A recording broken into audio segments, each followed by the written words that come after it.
Vivo V70. Korang kena dapat yang ni. Baru je launching. Boleh order. Alamak guys, Vivo V70 dah keluar lah. Meh, di Mahkota Parade Melaka. Bagus.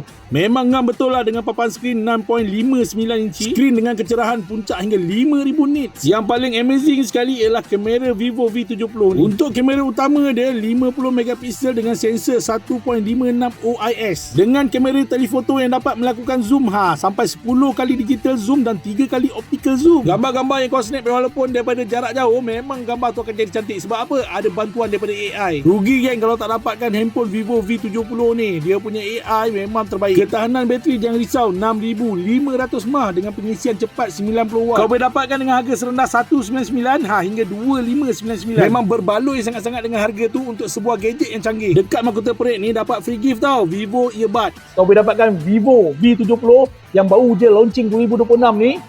Dengan harga yang berbaloi dekat cawangan Vivo korang. Tapi jangan lupa datang dekat Mahkota Parade Melaka ni, cari Vivo V70. Solid guys.